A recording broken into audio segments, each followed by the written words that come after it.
Good day, everyone, and welcome to another Live with Kevin.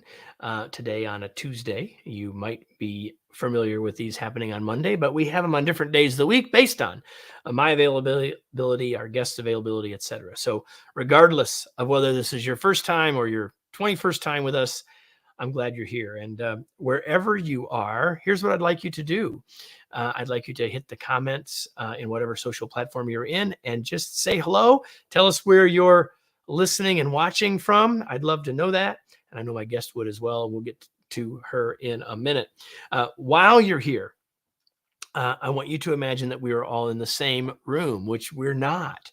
Heather and I aren't, and you and I aren't, obviously. But if we were around a table having a cup of coffee, if you had a question, you'd ask it. If you had an idea, you'd share it. If you had a comment, you'd comment it. And so I hope you'll do all of those things. So if you do that, if you share your thoughts and your ideas and your comments and your questions, we will have a better conversation. Eventually, this will be a better podcast. You'll get more from it. Everybody will win. And I mentioned podcast because if you look over my shoulder, you can see that if you didn't know this eventually will be an episode of the Remarkable Leadership Podcast. But all of this stuff I've just shared with you won't be there because it wouldn't apply to them. And I see your comments showing up. I'll get to those in a couple of minutes. So what I'm going to do now is I'm going to do a countdown where we will trim the audio and video for the podcast itself. And then I'll do the opening and I'll introduce our guest and we will dive in. All right. So bring those comments in. I'll get to those in a minute. And Marissa, this is for you in 3, 2, 1. Listening. We do it every day, but unfortunately, often not well enough or as well as we could. While we all know this, the trend for better listening isn't moving in the right direction for ourselves, for most of us, and certainly in our society. If you would like to be a better listener, you're in the right place. If you would like your organization to be full of better listeners, you are in the right place. Today, we're going to learn about the art, yes, the art of active listening. Welcome to another episode of the Remarkable Leadership Podcast, where we are helping leaders grow personally and professionally to lead more effectively and make a bigger difference for their teams, organizations, and the world. If you're listening to this podcast, you could have been with us live, and you could, for future episodes, do that on your favorite social channel. You can learn more about when they're going to take place so that you can join us and interact and get this information, in this case, a couple of months sooner by joining our Facebook or LinkedIn groups. Just go to remarkablepodcast.com/Facebook or remarkablepodcast.com/LinkedIn to do that. Hope you will. And today's episode is brought to you by our new book, The Long Distance Team, Designing a Team for Everyone's Success. You can learn more at longdistanceteambook.com. Again, longdistanceteambook.com, where you can get an excerpt and learn more about the book, as well as getting links to make your purchase, which I hope you will do. And now, without any further ado, let me bring in our guest. And there she is. I clicked it twice. Let me introduce Heather Younger, and then we'll dive in. Heather Younger is the author of the book, The Art of Active Listening, How People at Work Feel Heard, Valued, and Understood. She is an experienced international keynote speaker and a best-selling author, a CEO and founder of Employee Fanatics. Her experiences as an entrepreneur, manager, attorney, writer, coach, listener, speaker, collaborator, and mother of 4, maybe most importantly, all lend themselves to a laser-focused clarity into what makes employees of organizations and companies, large and small, tick. And that's why she's here today. Heather, I'm so glad that you're here. Thanks for joining us. Thanks for inviting me, Kevin. This is pretty cool. So listen, we got people from, Bellevue, Washington, and Jamaica, and Dallas, and Michigan, and Las Vegas, and Portugal, and India, and Virginia, and Algeria. You know what that tells me? That tells me that there's a lot of smart people that know that we could be better listeners. That's what that tells me. So Heather, let's start here. What led you to doing this kind of work? Like, what got you to this place? You didn't wake up when you were 5 and say, I'm going to be a listening expert. Well, I mean, I think it actually does go way back for me on I think that a lot of people do the things they do, and it's born out of some adversity that's happened, something that happened in their past that made them that you either made one choice or another. You choose to like be like the adversity or the thing that you experienced, or you chose to be the opposite. And so for me, I chose to be the opposite, and then I just kind of presented to the world that way growing up, and have evolved more and more into it. And so I would say the impetus for me most recently, let's say, is several years ago. I was working at a company that was going through a merger, and inside that culture, I noticed pretty quickly that the leaders weren't really leaning in to listen to what customers wanted through like product implementations and product rollouts, and employees. They weren't listening to employees as they were becoming very anxious and mistrustful of everybody that was happening, everything that was happening. People with different titles were coming in, and they were like, that title sounds a lot like my title. People were left wondering, are these people taking over my roles? And there was just so much kind of disconnectedness happening. And so I felt my own self being dragged down as I was leading customer experience at the time. And people were coming to me, whether they reported to me or not, just saying, what is happening? And no one's telling us anything. There's no communication. So I go to the head of HR and I go, listen, we've got to do something about this mistrust, this lack of engagement. It's just really breaking us down. And she said, you're right. You should go do something about that. And I was like, wait, what? How am I supposed to do something about that? I'm leading I customer didn't want to be experience. Aren't you? voluntold here. Yeah, I want like, to aren't tell you you the HR? problem, and then you go fix it. Aren't you HR? But this is where most of us think. We think HR is supposed to solve it. But at that point, I already acted like a culture ambassador, lifting people up, answering people's questions. I was just that person. And so I decided to take her up on this kind of suggestion and create an employee engagement council, and brought people around the table who were from the different companies who had already exhibited a desire to be more and to make this merger happen. And so we did that, and I started to see the walls of mistrust break down. And we would do all these different activities to break down silos and create more connectedness. But unfortunately, like the logistics of the merger were already bearing down, and they ended up doing a layoff. And they laid off, like, the first round was like 200 of us. I was in the first round, and while it was an ouch at that time because I was a breadwinner of a family of 6 at that time, um, it was a huge wake up call for me. I had already been leading teams for, gosh, 20 years at that point, and and had been the kind of that voice for customer and employees, and that like that person that's kind of in the middle, kind of looking both ways, going like, what's happening here? And I just said, someone's got to be that in between, the one that bridges the gap between what's happening on the front line with the customers and employees, and what the leaders know or paying attention to, and what they do about what it is they find out. And so that's when I created my company. At that point, it was Customer Fanatics. Now it's Employee Fanatics, where we really help organizations listen more effectively to the insights they have inside the customer and employee base that they have, to say, how do we drive strategy that brings these people along, that's more inclusive in the journey, that gets us to the outcomes we're looking for. So that's where it all started. So I opened. So thank you for that. I opened by saying that we all listen every day, and yet maybe we don't do it as well as we could.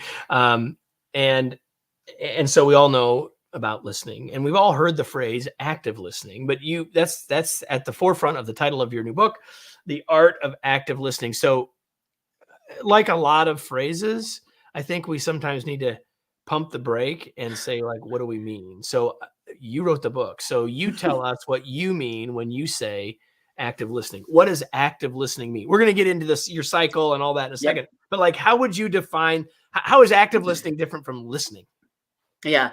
I mean, yeah, we're going to break that down. I think what we've done in the past is we've really oversimplified it, and we've made it robotic. So what I mean by that is most of us think of active listening as the process of sitting across from someone, sitting across from different people, whether on Zoom or on person, where they tell us something, we repeat back what we hear, we shake our head, and like that's what active listening is for most of us. Like that's what it is. And it's become robotic, where we say, well, don't forget to say this, and don't forget to repeat that, and don't forget to do that. So it's become just like very non-relational. Okay. What active listening really is, it's the difference between thinking what we know that people want and actually knowing what they want. It's taking the assumptions out of what we think people need from us, and getting to the point where we absolutely know what people want from us. And it is not a one and done process. It's a long journey. And for us to be good at it, it's not going to take some just like formulaic thing to necessarily get us there. While I will be sharing that process with people, it is up to us to figure out how we move in and out of that process, but also to understand that it is a cycle, that it never ends, That could sound exhausting to people, but it is in fact the reality. If we want to learn how to listen well and do it in an active way, we have to form both action, follow up. We have to look both at the things that we hear and the things that we see with our eyes and the things that we see and feel with our hearts. It is a sensory experience. So that's what we're going to talk a little more about. So, you talked about thinking about listening as it being across the table from the other person or across the screen as we are right now. So you're talking about yes or no. I mean, I know the answer because I read the book, but you're talking about listening as being more than a one and done, which means it's not just listening to this conversation, but it's an ongoing process. Say a little bit more about that. Yeah, I think the key is we need to think of listening as almost like a tennis match. You know, that ball's going back and forth. Someone serves you, you serve it back. Someone serves you, you serve it back. And it takes a lot. I mean, like that match is going on for a while, right? And at the end, obviously someone wins. But in the end, as we think about the receptivity of that, there's a back and forth, there's a supportive feature of it. And that's what listening is. It should be a supportive element. And so what I always say, like in this whole active listening journey, is how do we start off with our listening? Are we going in to kind of gain things for our benefit only? Are we going in to serve people in the moment? Or are we going really just to kind of grab the thing we need without consideration for the other person on the other end and what they need? So if we have the right mindset as we lean in to listen, what I call seeking, if we have that right mindset to begin with, it is going to be more fruitful. And at the very end of this process or cycle, now the person on the other end will finally feel heard, valued, and understood. But if we don't do that and we really go in to grab the thing we need only, we really focus on the thing that we're trying to get out of it. And we're not saying, how am I serving this moment? Did I actually come out of this? Does the other person on the other end come out of it and they could see by their eyes, they could hear with their ears, and they could even feel with that sensory part of them that I was interested in them, that I was interested in what they needed from me. Because that's when success happens in this active listening cycle, is when that other person on the other end is getting it. They're like, they get me.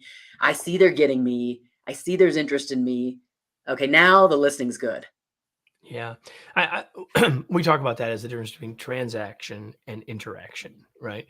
And I think that's what you're talking about in many ways. Mhm. So I hinted at this idea of a cycle, and the core of the art, from your perspective, is this cycle that has 5 parts. And so what I thought we'd do is talk about each of them just a little bit.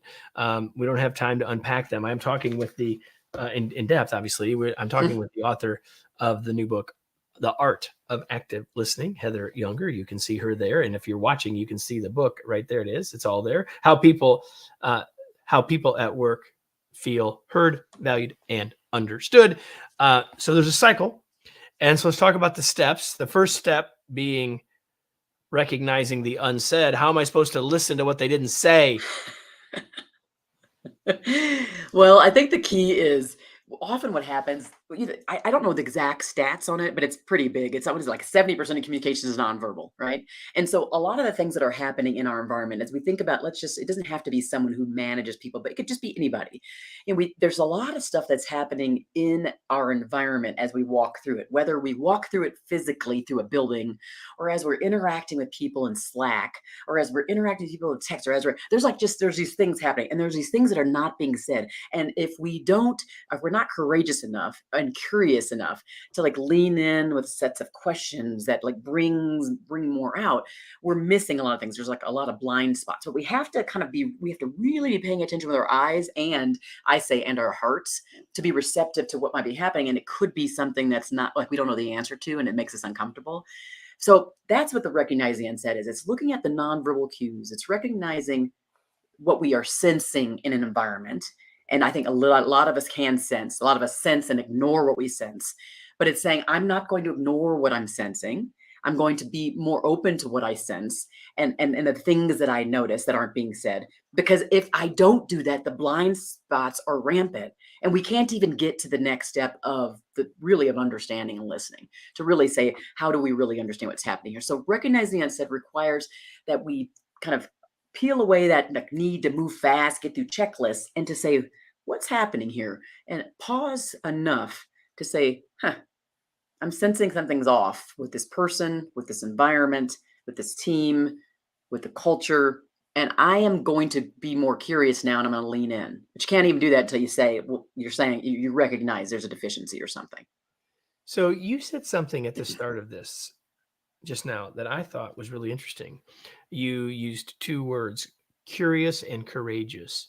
Which do you think is more likely the one we are deficit in that keeps us, which is the bigger barrier to us doing what you've just described? Mm, that's a really hard one because I think many of us are posturing most of the time. So we are waiting to respond versus like actually understanding or listening. We're waiting to like for our side. We're looking for our in. It could sound pessimistic, but it really is true. It's human nature. Like there's this like survival thing in us, right? So curiosity means that I'm taking myself like out of the picture with a real desire to understand another. The courageousness is saying, I notice something's not happening and I don't even know why, and I'm gonna lean into that, even though I don't know the end result. Like, the end result could hurt me, the end result could be painful. So Sure. I think it's like, I don't know on both ends because of the human nature in us that we are trying to survive, we're trying to succeed, we're all these things, and we were trying to stand out, we like our names to be said, like all the things, right? I think it's hard on all of us. And so it takes a high level of intentionality on both ends.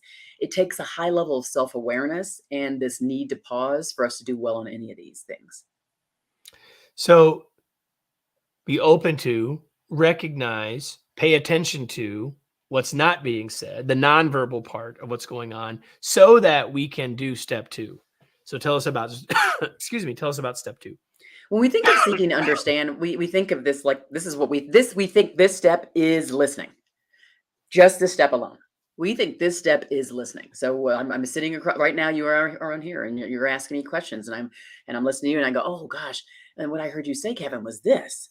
That's oof. And what I am so, and this is the next thing. Oh, I heard you just say that, and yeah, wow, and that is an important part of this cycle of active listening. Seeking is absolutely paramount. We can't even like go to the next few steps if we don't get this right, right? But we think it starts and stops here, and so what I would say seeking really is that we are leaning in, trying to the best we can to remove our filter. So all of our background, all those, and we're saying, what's going on with here? This is where curiosity really comes into play. And we're saying, okay, I see that this person's in pain. I see that this person, they have a request from me. This thing happened to them, whatever that might be. It could be a customer, an employee, it could be a partner, anybody. It could be, a lot of times people say this is the same thing they do with their house, in their household, with their spouse, with their children, where we lean in and we're like, gosh, I can see this thing is frustrating. Let me go deeper. Let me ask this person these questions.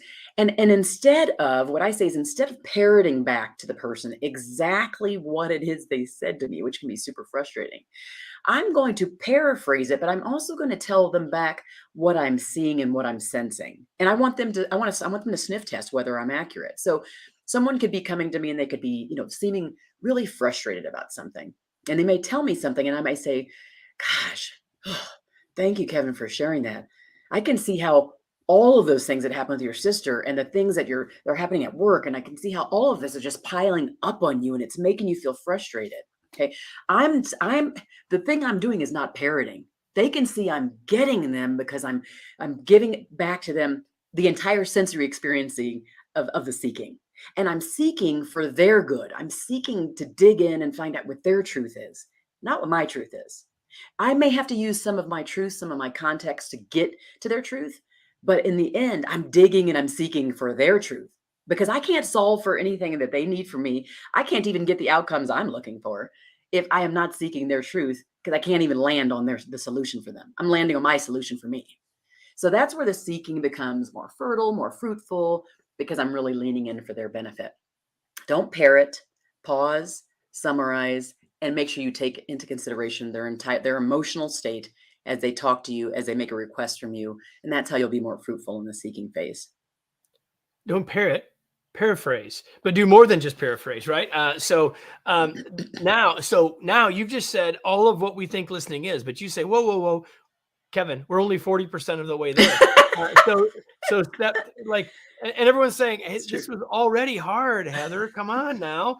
But the third step is, I think, is really important, and it's decode. So tell us what you mean by decode. So we've Yeah, spent time trying to hear and sense what's beyond what they're saying. We've gone beyond parroting or playing back the tape to really help do what we would probably all originally have said was the active listening part really well. And now we have to decode. What do you mean? the decoding really is this idea of pausing enough, and reflecting either as a group, reflecting on our own, reflecting like by doing research on a particular topic. Let me just give you an example of what I mean by decoding. So, a client gave me feedback, and they were concerned about a particular process that was happening inside of their between my organization and theirs. So, like, I'm the intermediary between the customer and the Mm-hmm. organization, and they come to me and they give feedback that says this process is really causing us a lot of headache, and in fact it's actually putting into jeopardy potentially like patients. Okay, so we need you to like do this thing or we are gone. And so they give me the feedback, they tell me what it is, and I could be like, okay, well, here's what we're gonna do it, like here's what we're gonna do about it right now. Okay, so I'm gonna go ahead and go to this, and it's just we're gonna take care of it. Instead, what I do is I go, "Oh my god, this is we did not know this, and I am so sorry for this. Do you mind if I come back to you in the next 24 hours? I know this is kind of important. Now, if it's life or death, it might be, do you mind I get back to the office or I talk to the team right now and I'll come back to you in an hour. I come back to you in 30 minutes. It just depends on what it is. But more often than not, we can take more time. Can I come back to you in 24 hours? 48 hours, 72 hours, a week, depending on what it is. And I want to go do some research. I want to talk to the team. I want to see what's happening. I go back and do that. I do my research. I do my reflection. And then I come back to them and I go, customer, thank you so much for that feedback, that insight. We had no clue. We should have known, we didn't, and I apologize for that. Here's what the team has come up with. I've talked to this department, that department. I've taken some time to look through your records. I've looked at, so I'm going through this entire effort, and here's what I come up with. And I think we're going to solve for that issue. Here's what we can do about it. Does that work for you? Okay, great. Now, just so you know, we're going to do these things. I'm going to come back to you in the next couple of weeks to see how it's going. Okay, great. Go back and do it. Come back to the customer. But it's that decoding part, that in between of like, I have to get permission to reflect. I needed to go decode. I need to go research from the customer. I go do that with the team by myself and then I go back to them. That's of course the next step. But this decoding part, if we don't pause, what happens is we act too quickly in a lot of cases. We may even cause more issues for that customer, that employee, that partner, because we didn't take the time to think it through, to be more strategic about the actions we're going to take. It is a huge error on our part. We give away our ability to show them how important they are, and we also take away the power they have, because in the current kind of infrastructure, as we think of customers and employees, when they are external to the leadership dynamic, let's say, they feel powerless. They feel a little helpless to a lot of the things that are happening to them. If we take that decoding time, we insert their power back into the dynamic, because now they see that we're going out of our way to solve for their issue, not just like right in the moment, but we're going out of their way in a deep way, and we're like going to bat for them. Now they're like, huh, wow, they do really care about our business. They care about me and Right. my feedback.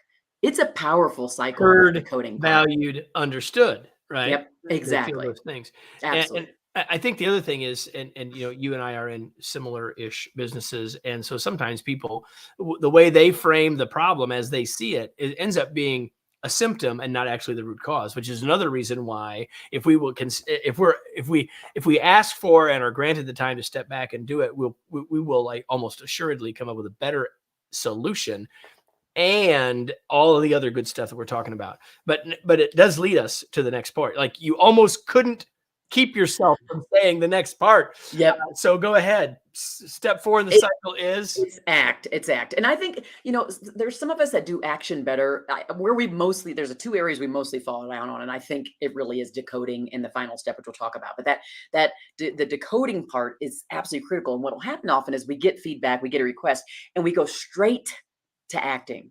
We don't take the time to research. We don't take the time to reflect. We don't ask permission to kind of let us pause to process what's happening here. We don't think of the strategic elements of what the action needs to be. So we just take this like uneducated action, maybe non-strategic action. And I'm saying with the pause allows you to be more strategic, allows you to say, okay, what this customer, this employee, these employees have given us this feedback. What do we already have that's on our plate that we already intend to do? Maybe it's already on our strategic, like it's on our scorecard, that like something that we already know we're getting to. Well, let's go get to it. They don't necessarily know that's a main thing that we're focusing on.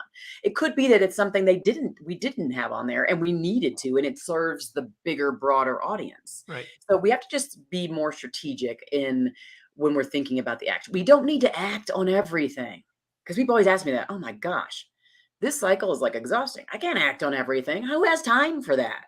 And I'm not even at all alluding to the fact that we need to do that. In fact, if you follow this cycle through and you get to the conclusion through your investigation and your processing in the decoding phase and come to you realize action can't be had, action doesn't need it, there's no action you can do.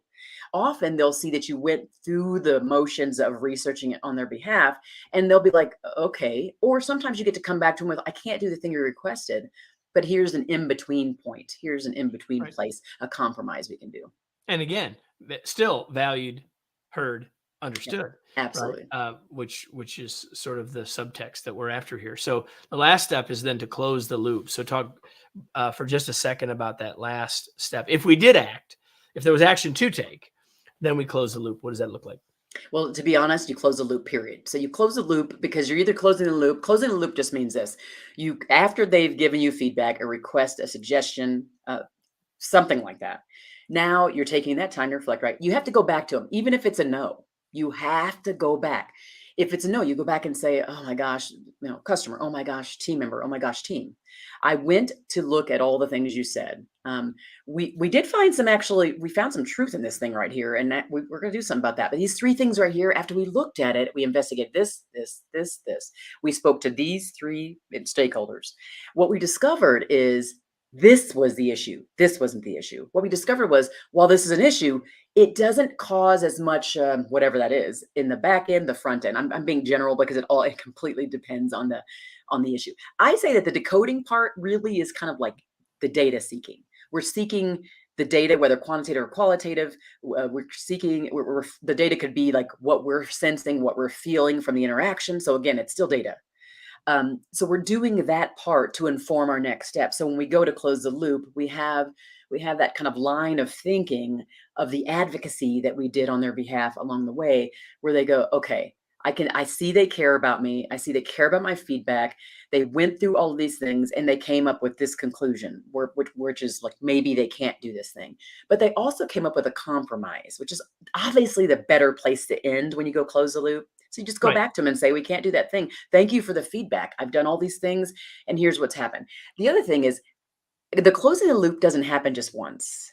So closing the loop is something that needs to be happening often. So if they give you feedback and you've changed something, for example, or you're in the process of acting on their behalf, you're going to go back to them and say, how do you think that thing is going? The thing you told us about, our action we took.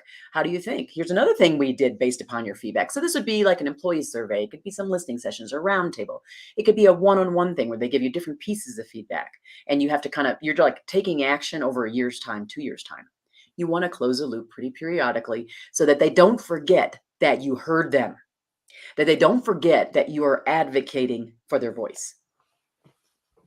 Awesome. So Heather, I knew that we could spend a lot longer than we have time for. I knew that before we started, before I said hello to you when you joined me in the green room. But I want to leave a thought with everybody before we sort of go into the final step stage of our time together, and that is that what you've all heard from Heather is certainly every one of these 5 steps helps you in an individual communication situation, right?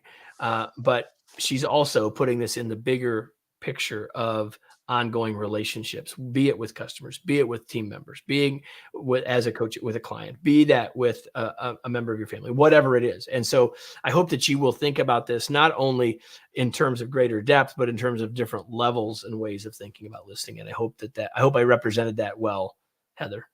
Oh yeah, absolutely. Great job. So I have one more question about listening before we talk about Heather. And that one is, where should people start? You've given us a lot to think about in the last 30 minutes or so. Where would you recommend people start? I think it kind of depends. Obviously, the starting point is always going to be the recognize the unsaid.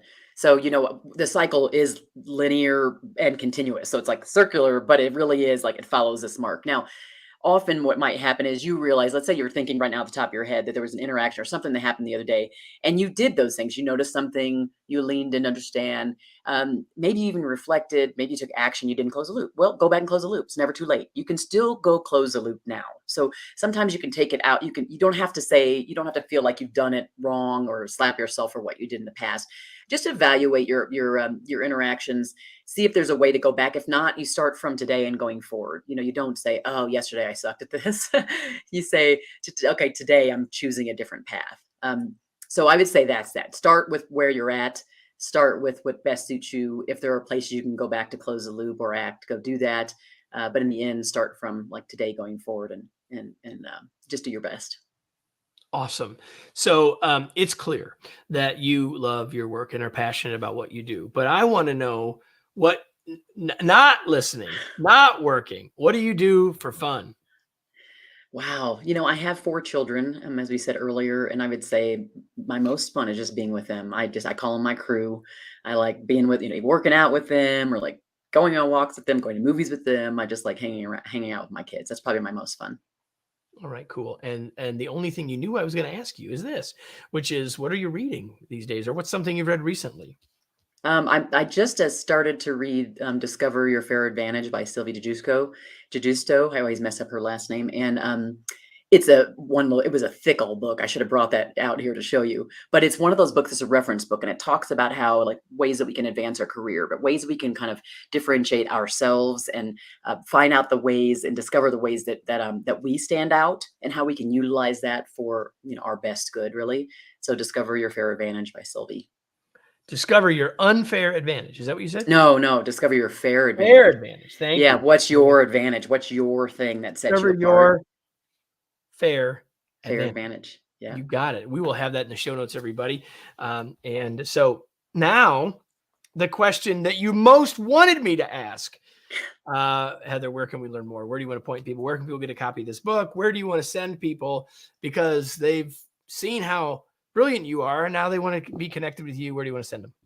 I mean, obviously the book is on Amazon. You can get it anywhere, and so I would definitely say if you want to go deeper on this, there's just a kind of workbooky feel that in the book, so you can really go deeper and kind of uncover some gaps for yourself and some solutions for yourself.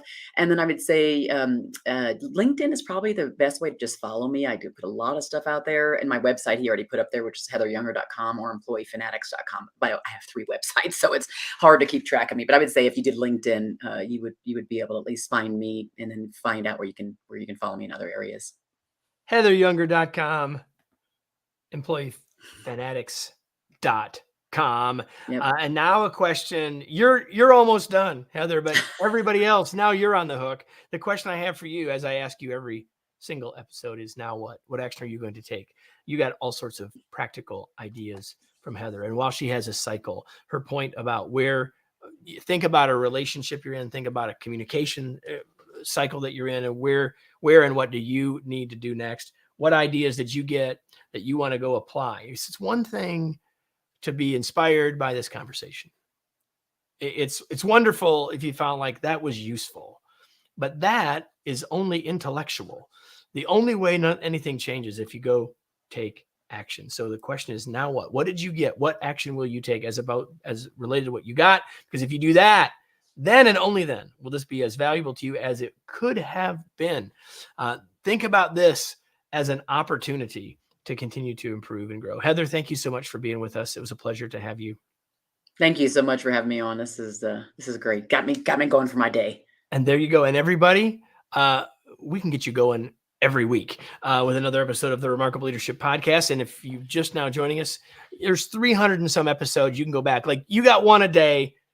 for a long, long time. But listen, we're here every week, and we hope that wherever you found us, you will come back there, whether it's with us live, whether it's with us on the podcast. You know what to do. Like, subscribe, review, refer, do those things, and come back and join us next week for another episode of the Remarkable Leadership Podcast. Thanks, everybody.